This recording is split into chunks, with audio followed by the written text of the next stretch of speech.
नमस्कार, स्वागत है आपका भारत मौसम विज्ञान विभाग की दैनिक मौसम परिचर्चा में। और आज की परिचर्चा की मुख्य हाईलाइट है वो हमारा एक जो चक्रवाती तूफान बंगाल की खाड़ी में बना हुआ है उसके बारे में हम देखेंगे कि ये चक्रवाती तूफान की उसकी स्पीड कितनी है, कितना ये खतरनाक है और ये कहाँ पे जाके टकराएगा, और इसके साथ ही साथ ये जो चक्रवाती तूफान है इसका प्रभाव भारत के ऊपर क्या पड़ेगा। दूसरा जो हमारा हाईलाइट है वो है कि भारत के कुछ एक प्रदेशों में जैसे कि गुजरात और हमारा जो मध्य प्रदेश है या पश्चिमी राजस्थान है, इसके साथ ही वेस्ट बंगाल वगैरह में जो हीट वेव कंडीशंस अभी तक चल रही थी उसका क्या फोरकास्ट है आगे। अगर हम चक्रवाती तूफान मोका की बात करें तो कल ये चक्रवाती तूफान कल शाम को और भी ज़्यादा मजबूत हुआ है और आज सुबह ये एक वेरी सीवियर साइक्लोनिक स्टॉर्म में कन्वर्ट हो गया है, यानी कि ये और भी ज़्यादा मजबूत हुआ है। और आज सुबह इसकी लगभग जो विंड स्पीड है वो 120 से 130 किलोमीटर प्रति घंटे की हवाएं चल रही हैं। और ये जो चक्रवाती तूफान है, जैसा कि इस पिक्चर में हम देख पा रहे हैं, ये जो ब्लैक कलर का लाइन है ये हमें वो दर्शाता है कि जहाँ से ये तूफान बना और कैसे ये आगे बढ़ रहा है, और जो रेड कलर का लाइन है ये हमें ये दिखाता है कि ये चक्रवाती तूफान बंगाल की खाड़ी में आगे किस दिशा में बढ़ेगा। जैसा कि हम देख पा रहे हैं कि अभी जो चक्रवाती तूफान है उसमें हवाएं लगभग 120 से 130 किलोमीटर प्रति घंटे के हिसाब से चल रही हैं, और ये लगभग जो है हमारा पोर्ट ब्लेयर जो है अंडमान निकोबार में, वहाँ से लगभग 530 किलोमीटर की दूरी पे है। वहीं पे ये कॉक्स बाजार जो कि बांग्लादेश में है वहाँ से लगभग 950 किलोमीटर की दूरी पे है, और वहीं पे जो म्यांमार के सितवे से लगभग 870 किलोमीटर दूर है। ये चक्रवाती तूफान जो है लगभग 12 से 15 किलोमीटर प्रति घंटे की स्पीड से उत्तरी पूर्वी दिशा में आगे की तरफ का बांग्लादेश और म्यांमार के कोस्ट की तरफ बढ़ रहे हैं। और ये चक्रवाती तूफान कल शाम तक और भी ज़्यादा तीव्र हो जाएगा। कल शाम तक होते होते इसमें जो विंड स्पीड है लगभग 150 से 160 किलोमीटर प्रति घंटे भी देखने को मिलेंगी। और जब ये तूफान आगे जाके बांग्लादेश और म्यांमार के तट से पे जाके टकराएगा, और ये जो तूफान है ये सितवे जो कि म्यांमार में है वहाँ पे जाके टकराएगा, उस समय इस विंड की जो स्पीड है वो भी 150 से 160 किलोमीटर, और कुछ हमें जो है हवा के झोंके 175 किलोमीटर प्रति घंटे के भी देखने को मिलेंगे। जैसा कि इस ट्रैक में हम देख पा रहे हैं, ये हमारा जो बांग्लादेश का दक्षिणी पूर्वी हिस्सा है और म्यांमार कोस्ट का जो उत्तरी हिस्सा है वहाँ पे सितवे के पास जाके ये 14 तारीख की दोपहर को जाके टकराएगा। इसके साथ ही अगर हम ये देखें कि ये चक्रवाती तूफान के चलते भारत के ऊपर क्या प्रभाव पड़ेगा, तो सबसे पहले इसका जो प्रभाव है वो बंगाल की खाड़ी में हमें देखने को मिल रहा है। और अगर हम बंगाल की खाड़ी की बात करें तो आज यानी कि 12 मई को जो हमारा बंगाल की खाड़ी का मध्य हिस्सा है जो कि हमने शेडेड फॉर्म में दिखाया हुआ है, वहाँ पे विंड स्पीड लगभग 120 से 130 किलोमीटर प्रति घंटे के हिसाब से चल रही हैं। और उसका जो मध्य बंगाल की खाड़ी के जो आसपास का एरिया है वहाँ पे हवाएं लगभग 90 से 100 किलोमीटर प्रति घंटे के हिसाब से चल रही हैं। वहीं पे अगर हम 13 मई यानी कि कल की बात करें, जैसे जैसे ये तूफान आगे की तरफ कोस्ट की तरफ तट की तरफ बढ़ेगा वैसे वैसे जो हमारा है जैसा कि हमने फोरकास्ट किया है इसकी हवाओं की गति भी बढ़ेगी। तो अगर हम 13 तारीख को देखें तो 13 तारीख को हमें हवाओं की जो स्पीड है लगभग वो 130 से 140 किलोमीटर प्रति घंटे कल सुबह तक देखने को मिलेंगी, और कल शाम होते होते इनमें जो हवाओं की गति है वो 150 से 160 किलोमीटर प्रति घंटे खास करके उत्तरी पूर्वी बंगाल की खाड़ी में देखने को मिलेंगी। और उत्तरी पूर्वी जो बंगाल की खाड़ी है उसके जो आसपास का एरिया जो कि हमने डार्क ब्लू कलर या ग्रीन कलर से दिखाया है वहाँ पे हवा की गति हमें लगभग 100 से 110 किलोमीटर प्रति घंटे देखने को मिलेगी। वहीं पे अगर हम 14 तारीख की बात करें तो जैसा कि इस पिक्चर में भी हम देख पा रहे हैं, 14 तारीख की दोपहर को ये चक्रवाती तूफान म्यांमार में सितवे के पास जाकर टकराएगा, जिसके चलते जो हमारा उत्तरी पूर्वी बंगाल की खाड़ी है वहाँ पे हवा की गति 150 से 160 किलोमीटर घंटे दोपहर तक देखने को मिलेगी। हालांकि दोपहर होने के बाद वहाँ पे हवा की गति में एकदम काफ़ी गिरावट देखने को मिलेगी, जो कि लगभग 60 से 70 किलोमीटर प्रति घंटे कल 14 तारीख की शाम होते होते रह जाएंगी। वहीं पे अगर हम 15 मई की बात करें, 15 मई में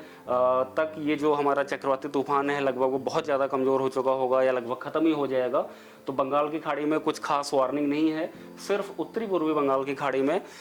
के कुछ हिस्से में हमें विंड स्पीड लगभग 40 से 50 किलोमीटर प्रति घंटे दिखाई देंगी। वहीं पे अगर हम 16 मई की बात करें तो 16 मई को कोई भी बंगाल की खाड़ी में हमारी तरफ से वार्निंग इशू नहीं किया गया है। ये इतना जो हवाओं की गति और बहुत ही ज़्यादा उन सभी क्षेत्रों में जो बारिश हो रही है बंगाल की खाड़ी में, इसके चलते हमने कुछ एडवाइजरी जारी की है। और वो एडवाइजरी है कि खास करके जो हमारे फिशरमैन हैं, जो हमारे बोट्स हैं या जो शिप्स हैं, उन सभी लोगों को हमारा जो मध्य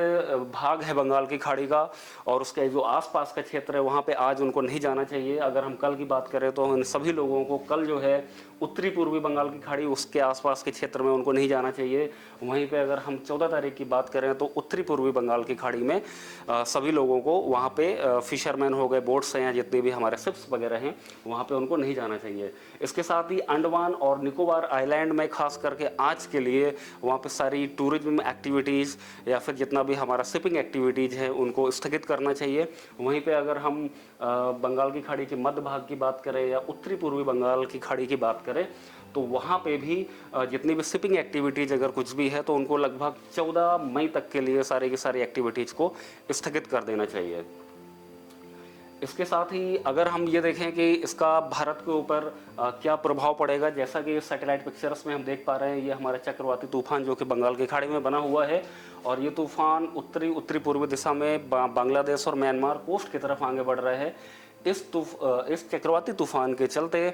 जैसा कि हम देख पा रहे हैं कि हमारा मुख्य भारत के अधिकांश हिस्सों में कोई प्रभाव नहीं होगा, सिर्फ उत्तरी पूर्वी राज्यों को छोड़ के। अगर हम उत्तरी पूर्वी राज्यों की बात करें तो वहाँ पे खास करके जो हमारा त्रिपुरा और जो मिजोरम है वहाँ पे हमें भारी से अत्यधिक भारी वर्षा जो है 13 मई को यानी कि कल और 14 मई को 2 दिनों तक के लिए देखने को मिलेगी। इसके साथ ही वहाँ पे आज से ही बादल छाए हुए हैं उन सभी क्षेत्रों में उत्तरी पूर्वी राज्यों में। और अगर हम वहीं पे नागालैंड, मणिपुर, मिजोरम या अगर हम नागालैंड, मणिपुर और ख़ास करके आसाम के दक्षिणी हिस्से की अगर हम बात करें, जो हमारा ये वाला एरिया है, वहाँ पे हमें 14 तारीख को एकाध स्थानों पे भारी वर्षा भी देखने को मिलेगा। जैसा कि हम देख पा रहे हैं उत्तरी पूर्वी राज्य में 13 और 14 तारीख को भारी से अत्यधिक भारी वर्षा कुछ एक स्थानों पर हमें देखने को मिलेगी। हालांकि बादल जो हैं इस चक्रवाती तूफान के चलते अभी भी वहाँ पे पहुँच चुके हैं। आज हमें केवल हल्की से मध्यम वर्षा ही देखने को मिलेगी। इसके अलावा जो हमारा, जैसा कि इस पिक्चर में हम देख पा रहे हैं, जो पूर्वी तट है तमिलनाडु से लेकर के आंध्र प्रदेश का जो कोस्टल एरियाज है, उसी के साथ जो उड़ीसा का एरिया है और वेस्ट बंगाल भी है, इन सभी क्षेत्रों में आज से ही बादल वहाँ पे छाए हुए हैं। हालांकि ये सारे हाई क्लाउड्स हैं, इसमें बहुत ज़्यादा कोई बारिश होने की संभावना नहीं है। और कल आते आते जैसा ये चक्रवाती तूफान आगे बढ़ेगा, इसके जो आउटर क्लाउड्स हैं वो हमें झारखंड के साथ साथ बिहार और छत्तीसगढ़ के भी कुछ हिस्सों में पहुंच जाएंगे। जब इन सभी क्षेत्रों में पूरे के पूरे पूर्वी तट में और पूर्वी भारत के अनेक स्थानों पर ये बादल पहुंचेंगे, जिसके चलते वहाँ पे अभी जो अधिकतम तापमान 40 से 42 डिग्री सेंटीग्रेड दर्ज किए जा रहे थे, ये बादल के वहाँ पे पहुँचने के बाद से अधिकतम तापमान में और ज़्यादा बढ़ोतरी नहीं होगी। तो ऐसा कि हम कह सकते हैं कि इसका एक ये भी प्रभाव है कि जो हमारी अभी हीट वेव कंडीशंस खास करके जो पश्चिम बंगाल में और बिहार के कुछ एक स्थानों पे हमें देखने को मिल रही थी, इस चक्रवाती तूफान के चलते वहाँ पे बादल आज से पहुँचने स्टार्ट हो गए हैं, जिससे वहाँ पे हीट वेव कंडीशंस अब अगले 3 से 4 दिन के लिए हमें देखने को नहीं मिलेगी। यानी कि एक तरीके से हम कह सकते हैं हमें गर्मी में राहत मिलेगी इन सभी क्षेत्रों में। उसके साथ ही अगर हम पिछले 24 घंटे के ऑब्जर्व्ड वेदर की बात करें तो पिछले 24 घंटे में हमें मध्य महाराष्ट्र के एकाध स्थानों पे ओलावृष्टि देखने को मिली है और इसके साथ ही केरल के एकाध स्थानों पे हमें भारी वर्षा भी देखने को मिली है और अधिकतम 7 सेंटीमीटर बारिश दर्ज की गई है। वहीं पे अगर हम हीट वेव की बात करें तो हीट वेव हमें जो है कल पश्चिम बंगाल के कुछ एक क्षेत्रों में देखने को मिली है, सिक्किम के भी कुछ एक क्षेत्रों में देखने को मिली है, बिहार के खास करके बिहार के पूर्वी हिस्से में देखने को मिली है। इसके साथ ही जो हमारा गुजरात प्रदेश है यानी कि सौराष्ट्र और कच्छ और गुजरात रीजन के भी कुछ एक स्थानों पे हीट वेव हमें देखने को मिली है। अगर हम वेदर फोरकास्ट, अगर हम मैक्सिमम टेम्परेचर की बात करें तो कल जो मैक्सिमम टेम्परेचर है वो लगभग 40 से 42 डिग्री सेंटीग्रेड हमें गुजरात के अनेक स्थानों पर देखने को मिला है। वहीं पे पश्चिमी राजस्थान के भी अनेक स्थानों पर देखने को मिला है। इसके साथ ही जो पश्चिमी मध्य प्रदेश है और जो हमारा विदर्भा का कुछ एक एरिया है वहाँ पे भी हमें अधिकतम तापमान 42 से 44 डिग्री सेंटीग्रेड कुछ एक स्थानों पर देखने को मिला है, जैसा कि इस पिक्चर में हमने डार्क रेड कलर से दर्शाया हुआ है। और बाकी जो जो हमारा उत्तरी पश्चिमी भारत है, मध्य भारत है या पूर्वी भारत है या उससे लगा हुआ जो पश्चिमी भारत है या फिर हमारा जो तेलंगाना वगैरह का दक्षिणी प्रायद्वीप का कुछ एरिया है, वहाँ पे अधिकतम तापमान हमें 38 से 40 डिग्री सेंटीग्रेड देखने को मिले हैं। हाँ, और उसी तरीके से जो हमारा जम्मू कश्मीर है और हिमाचल प्रदेश है, वहाँ पे अधिकतम तापमान 30 से 34 डिग्री सेंटीग्रेड देखने को मिले हैं। अगर हम आज के मुख्य सिनॉप्टिक सिस्टम्स की बात करें तो जैसा कि हम देख चुके हैं कि हमारा बंगाल की खाड़ी के मध्य हिस्से में एक हमारा चक्रवाती तूफान बना हुआ है। उसके साथ ही अगर हम पश्चिमी विक्षोभ की बात करें तो एक पश्चिमी विक्षोभ है जो कि हालांकि अभी अफगानिस्तान के आसपास है और वो बहुत ही तेज़ी से भारत की तरफ आगे की तरफ बढ़ रहा है। और लोअर ट्रोपोस्फेरिक लेवल्स में एक हमारा साइक्लोनिक सर्कुलेशन दक्षिणी पश्चिमी राजस्थान के ऊपर है, दूसरा साइक्लोनिक सर्कुलेशन गुजरात रीजन के ऊपर और एक और तीसरा साइक्लोनिक सर्कुलेशन हमें झारखंड के ऊपर देखने को मिला है। अगर इन सभी सिनॉप्टिक सिस्टम्स और चक्रवाती तूफान के चलते हैं वेदर वार्निंग की बात करें, आज यानी कि 12 मई को जो हमारा अगर हम हीट वेव्स को देखें तो हमारा जो हीट वेव है वो सिर्फ गुजरात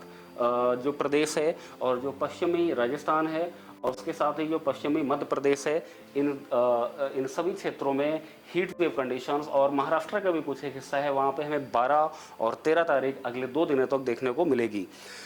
13 मई के बाद वहाँ पे टेम्परेचर्स में कुछ गिरावट देखने को मिलेगी, खास करके गुजरात में और महाराष्ट्र में और राजस्थान में 14 तारीख से टेम्परेचर्स में गिरावट होगी, जिससे कि वहाँ पे हीट वेव कंडीशन सारी की सारी ख़त्म हो जाएंगी।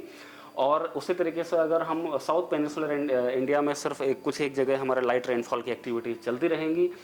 और बाकी हमारा जो मध्य भारत है, जो हमारा पूर्वी भारत का अनेक स्थान है और जो उत्तरी पश्चिमी भारत है वो मुख्यतः ड्राई रहेगा। अगर हम 14 तारीख की बात करें, 14 तारीख को हमें जो है सिर्फ हीट वेव जो है पश्चिमी मध्य प्रदेश में ही मिलने की संभावना है। इसके अलावा 14 तारीख और 15 तारीख दोनों ही दिनों में जो राजस्थान का एरिया है वहाँ पे कुछ एक स्थानों पे हमें धूल भरी आंधी मिलने की संभावना है। और उत्तरी पूर्वी राज्य की, जैसा कि हम देख चुके हैं चक्रवाती तूफान के प्रभाव से उत्तरी पूर्वी राज्य हैं जो हमारा नागालैंड, मणिपुर, मिजोरम और त्रिपुरा है, वहाँ पे 14 तारीख को हमें भारी से अत्यधिक भारी वर्षा देखने को मिलेगी, जिसके चलते हमने ऑरेंज कलर दिया हुआ है। और असम, मेघालय और अरुणाचल प्रदेश में भारी वर्षा देखने को मिलेगी, सो हमने येलो कलर दिया हुआ है। वहीं पे 15 तारीख को असम, मेघालय और नागालैंड और मणिपुर और मिजोरम में दोनों स्थानों पे एक आधे स्थान में लगभग हमें 12 सेंटीमीटर या उससे अधिक बारिश देखने को मिल सकती है, इसलिए हमने ऑरेंज कलर दिया है। अरुणाचल प्रदेश में भारी वर्षा भी देखने को मिल सकती है। 15 मई से जो हमारा पूर्वी भारत है, भारत के जो पूर्वी हिस्से हैं जैसे कि बिहार हो गया, वेस्ट बंगाल हो गया या उड़ीसा हो गया, वहाँ पे टेम्परेचर्स में दोबारा बढ़ोतरी देखने को मिलेगी, क्योंकि जैसे ही ये चक्रवात का प्रभाव खत्म होगा, क्योंकि अभी चक्रवात के प्रभाव में इन सभी क्षेत्रों में बादल छाए हुए हैं, जैसे ही ये बादल हटेंगे टेम्परेचर्स में एकदम बढ़ोतरी होगी। टेम्परेचर्स में बढ़ोतरी के साथ इन सभी क्षेत्रों में हीट वेव कंडीशंस हमें दोबारा देखने को 15 मई से स्टार्ट हो जाएंगी। अगर हम 16 मई की बात करें तो 16 मई वापस से हमें इस पूर्वी भारत में हीट वेव हमें देखने को मिलेगी और उत्तरी पूर्वी राज्यों में भी एक आध स्थानों पे भारी वर्षा देखने को मिलेगी, जिसके लिए हमने ऑरेंज कलर असम, मेघालय में दिया है। 16 मई को हमें जम्मू कश्मीर और हिमाचल प्रदेश और उत्तराखंड के एक आध स्थानों पे, जो कि पश्चिमी विक्षोभ अभी हमारे इंडिया की तरफ आगे बढ़ रहे हैं, एक आध स्थानों पर थंडर स्टॉर्म एक्टिविटीज़ देखने को मिल सकती हैं। मौसम की और अधिक जानकारी के लिए आप IMD की वेबसाइट पर विजिट कर सकते हैं। इसके साथ ही हमारा YouTube चैनल और Facebook पे हमें फॉलो कर सकते हैं। धन्यवाद।